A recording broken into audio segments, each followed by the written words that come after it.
Stop it now, before it's too late. Unfortunately, we don't appreciate life until we are in danger of losing it, or massive strokes of fate remind us that everything can change from one day to the next. We can be content and happy one moment, the next moment, this life as we knew it can be over.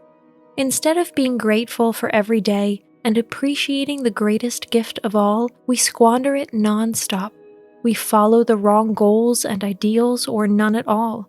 We literally rush ourselves to death in pursuit of recognition and success or take root in our comfort zone. How would you like to have lived at the end of your days?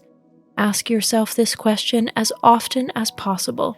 There is nothing worse than realizing you've wasted your life when it's already too late to change course. In today's video, we would like to show you some points that are a definite waste of your precious life energy. If you like our videos, feel free to support us with a thumbs up, subscribe to Psychology and Mind, activate the bell for notifications, and get excited for new videos uploaded every day.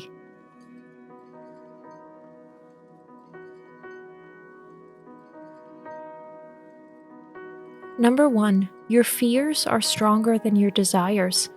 The biggest hurdles that prevent us from moving forward are our fears. We can't help but succumb to their paralyzing influence. It's in our nature. But we have it just as much in our hands to fight against them, thanks to our willpower. For if we give up and let fears win, we have truly lost. We owe many of these blockades to our childhood.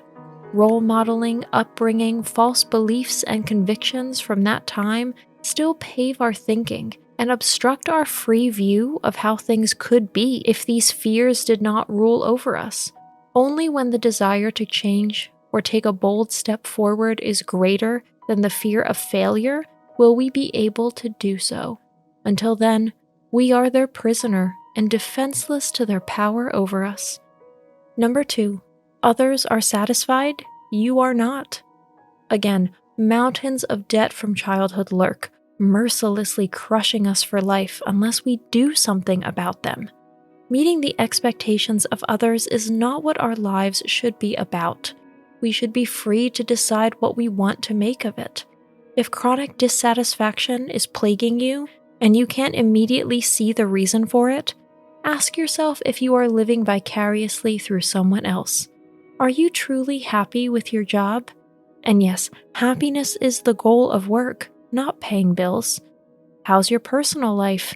Did you follow the supposed rules and do everything people expected you to do? Of course, you won't be able to change everything on the spur of the moment.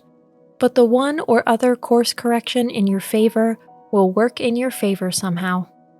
Number 3. You're not living in the present. Most people waste their lives mourning the past or dreaming about the future. Neither is life. Neither is purposeful in becoming a happy person. Life is what happens to us every day, but it is also what we risk missing every day by engaging in nostalgia or building castles in the air. Try to be mindful every day and give each situation the attention it deserves. Otherwise, we will not only miss out on everyday life, we will also miss out on many beautiful moments, joy, fun, and special things by being only half-hearted about them. Number 4. Thinking instead of living. If you think too much about life, you unfortunately miss it in real time. Making plans or tweaking ideas for the future is not a bad thing. On the contrary. But those who spend the majority of their time prioritizing theory over lived practice will fatally miss out on the majority of their lifetime. We should not underestimate the power of our thoughts. They lead us into galaxies that, used positively, can accomplish incredible things. However, if we are trapped in a gloomy mental cinema, we build a mental dungeon from which there will eventually be no escape. Number 5. Where's the fun in that? This is a question we ask ourselves far too rarely as adults. When we were children, teenagers, interns, or students, we clearly had more fun in life. Who says this is forbidden just because we now have more responsibility and less free time than before? The fun factor must once again become a fixed part of our everyday lives. How we do that is up to each of us. Dancing and partying all night will probably not be as much fun as it used to be. In the long run, this would not be advisable after a certain age. But spending time together with other people who are on our wavelength is a good start if we want more joy to fill our days. A new hobby can also help to boost the fun factor. A sport, an instrument, or a cooking class, the sky's the limit here. Number 6, work, nothing but work. The number one fun killer is certainly the pursuit of professional success. Unfortunately, this is also the number one relationship killer and poses a long-term threat to our health. The current trend of downshifting from the USA has not quite reached all latitudes yet, but we are increasingly coming to the realization that less work can actually make for a better form of living. Realigning the work-life balance in favor of life is a trend that should be given a chance. Number 7, your aura is negative. We all know people who literally wrap themselves in a cloak of negativity as soon as they leave the house. The eternal victims, complainers, and despairers who can't leave a good mark on anything or anyone are not only exhausting to those around them, they do the greatest damage to themselves and their quality of life. Every negative thought is like a pinprick in our soul. Every spiteful, nasty word is like a stone we throw at ourselves. A destructive attitude towards life leads to loneliness and can even make you chronically ill.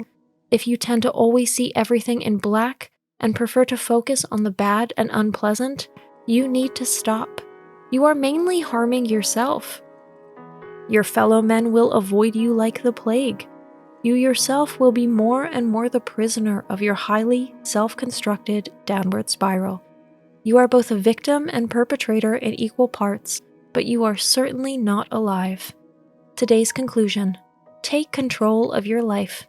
Victim of circumstance, childhood, tradition, trauma, or dream, all these factors are part of us, but they do not define who we are. No one can tell us how to live. No one should prevent us from realizing our dreams and plans, and this includes ourselves. The good news at this point is that we are the captain on this ship, so we determine the voyage and no one else. Thanks for watching. Did you find this information helpful? Do you have experience with it? We would love to hear from you. Leave a comment below and let us know your thoughts. For more resources about mental health, self-improvement, and psychology, visit our website. You'll find the link in the video description where you can also connect with us on social media and sign up for our email list. Take care of yourself and have a beautiful day.